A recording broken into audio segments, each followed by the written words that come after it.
Hi hello welcome back to my YouTube channel. അപ്പം എൻ്റെ channel ആദ്യമായിട്ടാണ് വീഡിയോ കാണുന്നതെങ്കിൽ ഉറപ്പായിട്ടും സബ്സ്ക്രൈബ് ചെയ്യുക, എന്നെ സപ്പോർട്ട് ചെയ്യാം. അപ്പം ഞാൻ ഇന്ന് വന്നിരിക്കുന്നത് കഴിഞ്ഞ ദിവസം എൻ്റെ കുഞ്ഞിൻ്റെ ഒരു നേർച്ചയുടെ ഭാഗമായിട്ട് ഞാൻ തിരുപ്പതിയിൽ പോവുകയുണ്ടായി.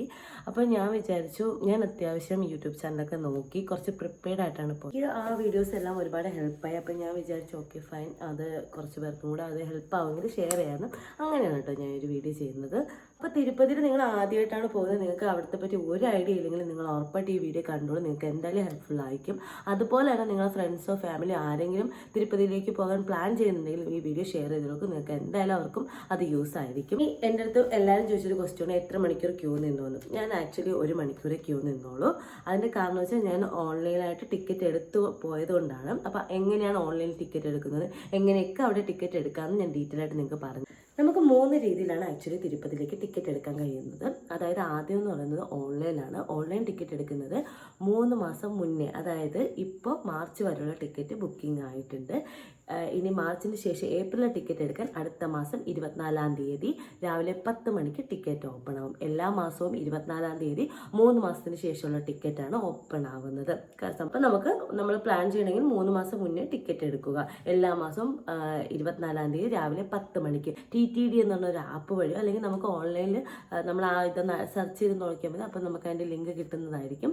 10 മിനിറ്റ് മാത്രമേ നമുക്ക് കിട്ടത്തുള്ളൂ. അതിനകത്ത് തന്നെ ടിക്കറ്റ് ബുക്കിംഗ് പോയിക്കണം. ഒരുപാട് പേര് ഇതിന് വേണ്ടി ട്രൈ ചെയ്യുന്നുണ്ട്. അപ്പോൾ ടിക്കറ്റ് നമുക്ക് കിട്ടുന്നത്. അപ്പോൾ ആ ഒരു സമയത്തിനുള്ളിൽ നമ്മൾ ടിക്കറ്റ് എടുക്കുക. ഞാൻ അങ്ങനെയാണ് ടിക്കറ്റ് എടുത്തത്.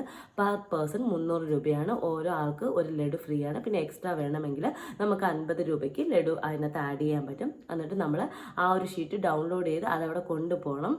കൂടെ നമ്മൾ ആധാറും കയ്യിലെടുത്ത് വെച്ചിട്ട് വേണം നമ്മൾ ബുക്ക് ചെയ്തിരിക്കാൻ. കാരണം അതിൻ്റെ ഡീറ്റെയിൽസ് ആയിരിക്കും ചോദിക്കുന്നത്. നമ്മുടെ ഡേറ്റ് ഓഫ് ബർത്തും നമ്മൾ ആധാർ നമ്പറും അങ്ങനത്തെ കാര്യങ്ങളായിരിക്കും അടിച്ചു കൊടുക്കേണ്ടി വരുന്നത്. അപ്പോൾ ആധാർ നമ്മൾ കയ്യിൽ വെച്ചിട്ട് അന്നേ ദിവസം 24-ാം തീയതി, എല്ലാ മാസവും 24-ാം തീയതി 3 മാസത്തിന് മുന്നേ നിങ്ങൾ ടിക്കറ്റ് എടുക്കുക. സെക്കൻഡ് വരുന്നത് നമുക്ക് തിരുപ്പതി ചെന്നിട്ട് ടിക്കറ്റ് എടുക്കാൻ പറ്റും. അതെന്ന് പറയുന്നത് നാളത്തേക്കുള്ള ടിക്കറ്റ് തലേ ദിവസം രാത്രി 8 മണിക്ക്. അത് 3 സ്ഥലത്താണ് നമുക്ക് ടിക്കറ്റ് അവർ ഇഷ്യൂ ചെയ്യുന്നത്. 30,000 ടിക്കറ്റാണ് അവർ കൊടുക്കുന്നത്. ഓരോ സ്ഥലത്തും 10,000 10,000 10,000 അങ്ങനെ 30,000 ടിക്കറ്റ് ആയിരിക്കും അവർ ഇഷ്യൂ ചെയ്യുന്നത്. ഒന്ന് ഫസ്റ്റ് വരുന്നത് വിഷ്ണു നിവാസം കോംപ്ലക്സ് എന്ന് പറഞ്ഞിട്ട് നമ്മളെ റെയിൽവേ സ്റ്റേഷൻ്റെ തൊട്ടടുത്തായിട്ട് ഒരു ഓവർ ബ്രിഡ്ജ് കൊടുത്തിട്ടുണ്ട്. റെയിൽവേ സ്റ്റേഷനിൽ നിന്ന് തന്നെ ത്രൂ ആയിട്ട് അത് ക്രോസ് ചെയ്ത് വരുമ്പോൾ അവിടെയാണ് വരുന്നത്. അവിടെ തന്നെ റൂംസും കാര്യങ്ങളൊക്കെ അവൈലബിൾ ആണ്. ഡോക്യുമെൻ്ററി അവിടെ അവൈലബിൾ ആണ് കേട്ടോ. അപ്പോൾ വിഷ്ണു നിവാസത്തിലാണ് വരുന്ന ഒരു 10,000 ടിക്കറ്റ് വരുന്നത്. 8 മണിക്ക് രാത്രി, അതായത് നാളത്തേക്കുള്ള ടിക്കറ്റ് ഇന്ന് രാത്രി 8 മണിക്ക് ഇഷ്യൂ അവർ കൊടുക്കും. നാളെ പിറ്റേന്ന് 12 മണി തൊട്ടായിരിക്കും ആ ടിക്കറ്റ് സ്റ്റാർട്ട് ചെയ്യുന്നത്.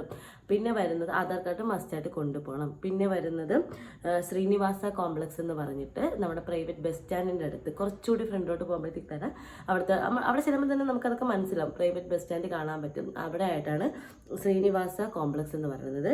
പിന്നെ നമ്മൾ നടന്നു പോകാൻ വേണ്ടിയിട്ട് അൽപ്പിരി പാത എന്ന് പറഞ്ഞിട്ട് വരും. അവിടെയാണ് ഭൂദേവി കോംപ്ലക്സ്. അങ്ങനെ 3 കോംപ്ലക്സുകളിലായിട്ടാണ് അവർ 30,000 ടിക്കറ്റ് ഇഷ്യൂ ചെയ്യുന്നത്. ഇത് നാളത്തെ ടിക്കറ്റ് തലേ ദിവസമായിരിക്കും ഇഷ്യൂ ചെയ്യുക 8 മണിക്ക്. പിന്നെ പോകുന്ന എല്ലാവരും ആധാർ എടുക്കണം. ഒരാൾ പോയി എല്ലാവർക്കുമായിട്ട് ടിക്കറ്റ് എടുത്തുകൊണ്ട് വരാൻ പറ്റത്തില്ല. ആരൊക്കെ പോകുന്നു അവരെല്ലാവരും ഡയറക്റ്റ് പോയി ആധാർ കൊടുത്ത് തന്നെ ടിക്കറ്റ് എടുക്കണം. നെക്സ്റ്റ് വരുന്നത് നടന്നു പോയി. അത് നമുക്ക് അന്നത്തെ ദിവസം നമ്മൾ പോകാൻ ഉദ്ദേശിക്കുന്ന ദിവസം രാവിലെ അവിടെ ചെല്ലുക. എന്നിട്ട് അൽപ്പിരി പാത എന്ന് പറഞ്ഞിട്ട് കാണും. അവിടെ ചെന്നിട്ട് ടിക്കറ്റ് എടുത്ത് ഡയറക്റ്റ് അങ്ങ് നടന്നു പോകുക. അത് ഏകദേശം 2 മണിക്കൂർ നടക്കാൻ കാണും. പിന്നെ വന്നിട്ട് ശ്രീകാര്യംപേട്ട എന്നും പറഞ്ഞും അവിടെയും നമ്മൾ ഏകദേശം ഒരു 3/4 മണിക്കൂറൊക്കെ നടക്കാനുണ്ടാവും. അവിടെയും ഡയറക്റ്റ് ടിക്കറ്റ് വന്നിട്ട് പോകാൻ പറ്റും. ഇങ്ങനെ 3 രീതിയിലാണ് നമുക്ക് അവിടെ ടിക്കറ്റ് എടുക്കാൻ പറ്റുന്നത്. ഇത് നിങ്ങൾക്ക് ക്ലിയർ ആയി എന്ന് ഞാൻ വിശ്വസിക്കുന്നു. ഇനി തുടർന്നും ബാക്കി വീഡിയോസൊക്കെ വരും. കാരണം നമുക്കിതിൽ എങ്ങനെ ട്രെയിനിൽ പോകാം, പിന്നെ എവിടെയൊക്കെ പോയിട്ട് എവിടെയൊക്കെ പോകണം, ഇതിൻ്റെ ആ ഒരു ഐതിഹ്യവും കാര്യങ്ങളൊക്കെ ഞാൻ ഡീറ്റെയിൽ ആയിട്ട് തന്നെ വീഡിയോ ചെയ്യുന്നു. ഇപ്പം വന്നിട്ട് ടിക്കറ്റ് എങ്ങനെ എടുക്കാമെന്നാണ്. ഇപ്പം നിങ്ങൾക്ക് ഏകദേശം ഒരു ഐഡിയ കിട്ടിക്കാണെന്ന് ഞാൻ വിചാരിക്കുന്നു. എന്തെങ്കിലും ഡൗട്ടും കാര്യങ്ങളും ഉണ്ടെങ്കിൽ എന്നെ കോൺടാക്ട് ചെയ്യുക. എൻ്റെ ഇൻസ്റ്റാഗ്രാം അക്കൗണ്ട് ഞാൻ അതിനകത്ത് മെൻഷൻ ചെയ്തിട്ടുണ്ട്. എന്ത് ഡൗട്ട് ഉണ്ടെങ്കിലും കോൺടാക്ട് ചെയ്യാം. അപ്പോൾ അടുത്തൊരു വീഡിയോ കാണാം. ബൈ.